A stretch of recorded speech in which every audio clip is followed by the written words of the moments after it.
Welcome back to Special Educators Resource Room podcast. I'm Jennifer from Positively Learning. This is episode 6 of our Special Educators Summer Series. We're building your independent work system before back to school hits. We've been working through the tasks framework and it's fully built out now. Today is the second S in the word tasks, which stands for support and step back, which in practice means we're going to show students the independent work system and teach them the routine. I do want to encourage you to follow along on YouTube because throughout the summer, I'm releasing a new video every Wednesday for this summer series. Definitely want to follow along. And you can catch up on the previous 5 weeks. You can catch the videos on YouTube and the podcast. I'll put a link in the show notes. I do want to start this episode with a mistake that makes everything else in this series not work. So we're starting on a negative, but don't worry, we're going to fix it. Here's what happens in a lot of classrooms at the start of the year. A teacher might be spending their last couple of weeks building their independent work system. They're prepping the tasks. They might set up a shelf or a cart. They have done everything right. And then when school starts, they put the tasks out and they have the students get to work. And the student does not necessarily know what to do. So what do? We're going to redirect. We're going to explain. We might walk closer and prompt. And within a week, that teacher is running the independent work system. Standing next to students, telling them when to start, confirming they're on the right track, letting them know when they're done, which is not independent work at all. That's supervised work. That just looks really cute with those rainbow storage boxes. The missing step, the one that makes everything else work, is explicitly teaching students how to use the system, not introducing the system, not explaining the system, but teaching it. With modeling, with supported practice, with repetition, the same way we teach a student to read a schedule or to complete a vocational task or use a communication device. Independence is a skill. It gets taught or it doesn't happen. Here's the teaching sequence I suggest. It has only 4 steps. And as you listen to it, you're going to hear how easy it is. But it is a little deceptive how easy it is. It's even tempting to skip a couple steps or combine them, but please resist that urge. Step 1 is to model. You are doing the task. Students are watching. You're going to sit down in the independent work area, pick up the first task, and narrate your way through the entire process. Where do you start? What do you do when you hit a tricky part? Where do the pieces go when you're done? What happens after you're done? Do you move to the next task? Do you put it in the finish bin? Do you check your schedule? You're narrating the thinking, not just the doing. The student is watching what independence looks like in real time, from start to finish, without stopping. This step feels so obvious. Teachers definitely want to skip it because it either feels beneath the complexity of what they're teaching or it just feels silly. Please do not skip it.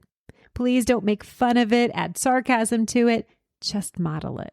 This model that you're doing is a reference point for every other step to build from. Step 2 has the student doing the task.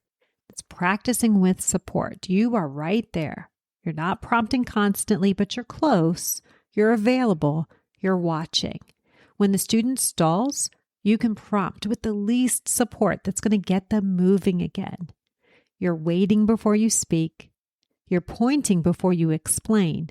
You're asking what comes next before you tell them what comes next. The goal at this stage is not independence.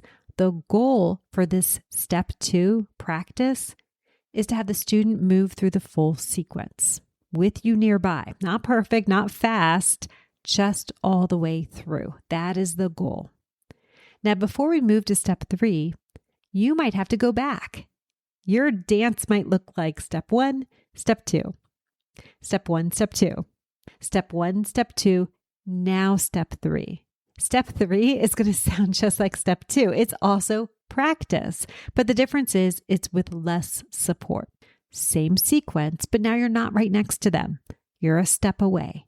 You're turned slightly away. You're physically communicating, I'm not the one running this. You're available if something genuinely breaks down, but you're not prompting anymore. This is the hardest step for a lot of teachers because it requires trusting the student to work through the stall without immediately jumping in to help. But that discomfort, that moment of the student figuring it out without you, that's the moment independence actually starts to transfer. All right, back to our dance. Step 1, step 2, step 1, step 2, step 1, step 2, step 3, step 2, step 3, step 3, step 3. You might just stay there for a while because step 4 is independence. This means you're somewhere else. You're with a small group. You're with another student. You're across the room. And the student is working through the system on their own because that system was taught and not just set up. There's 4 steps in order. Please don't skip any. Now, I know what question's coming next. How long does this take? I cannot give a time frame. That's my honest answer. It depends on your students. For some students, you might move through all 4 steps with one task, and it might be 3 sessions or 4 sessions. For others, especially students who might benefit from more repetition to build routines, you might be spending a week or 2. And maybe that 1 week is just on step 1 and step 2 before you're ready to move to step 3. Taking the time at the beginning of the year for this explicit teaching, that is going to buy you time in the rest of the year. But skipping it, it's going to cost you time the rest of the year. Every week you spend redirecting students through independent work, re-explaining the routine, standing next to students to get them started. That's time you spent because the teaching sequence didn't happen. It didn't disappear. That time just moved to October, to November, to January. If we slow down at the start and work through that sequence, it is so much faster in the long run. Now let's talk about something that applies not just to students, but to every adult who works in your classroom. If you have paraprofessionals, student teacher, volunteers, a classroom aide, I suggest that they need to go through a version of this teaching sequence too. Not because they're incapable of running a system, but because the system you built has specific ways it runs. And the only way anyone's going to know is if we teach those ways. We transfer that through explicit teaching. You want to show the paraprofessional the model. Let them watch you run the independent work block. Walk through what you do when a student stalls, the least to most prompting, the waiting, the pointing before speaking. We want to talk through the rotation schedule, show them where the tasks live and how they get swapped. A paraprofessional who understands why the system works the way it does, not just what to do, but why, that's a paraprofessional who can make judgment calls when something unexpected happens. That's what we want. One practical thing that really helps is using common language. When everyone in the room is using the same words for the same things, finish bin, work system, visual schedule, students aren't navigating different adults with different instructions. The language is consistent. The expectations are consistent. The system runs consistently. Consistent expectations across all the adults in the room are part of what that whole keep it consistent, that part of our framework means. It's not just about the physical setup. It's about everyone understanding how the system runs and running it the same way. Every week, I like to give one action step, and this week is the most active one yet. I'd like you to pick one task. Think about one student or one small group and teach the task using all 4 steps, modeling it, practicing it with support, then practicing it with less support, and when ready, stepping back. Now, of course, you might not have students in front of you. You're not teaching ESY. You haven't gone back to school. Totally fine. You can save this step for later. When you are ready, don't worry about getting to that step 4, which is independence. The goal is completing the sequence, all 4 steps in order.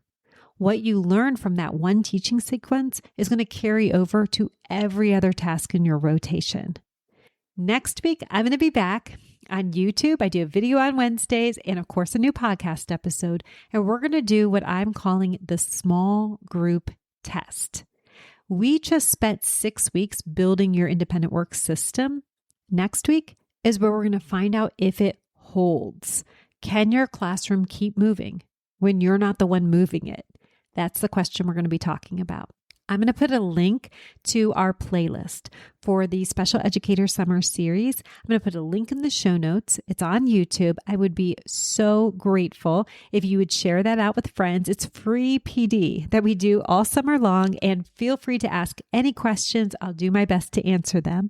I will also put a link to the Task Box Club and the Independent Work Club in the show notes if you want to see tasks that are built for this kind of teaching sequence. Consistent formats that students learn once and then they apply across new content. Thanks so much for tuning in, and I can't wait to catch you next time in the Special Educators Resource Room. Thanks so much for tuning in, and I'm dying to ask, what'd you think? Be sure to hit the follow or subscribe buttons so that you never miss an episode. You can find the show notes and links for everything mentioned in this episode at positivelylearningblog.com. See you next week for more special education solutions.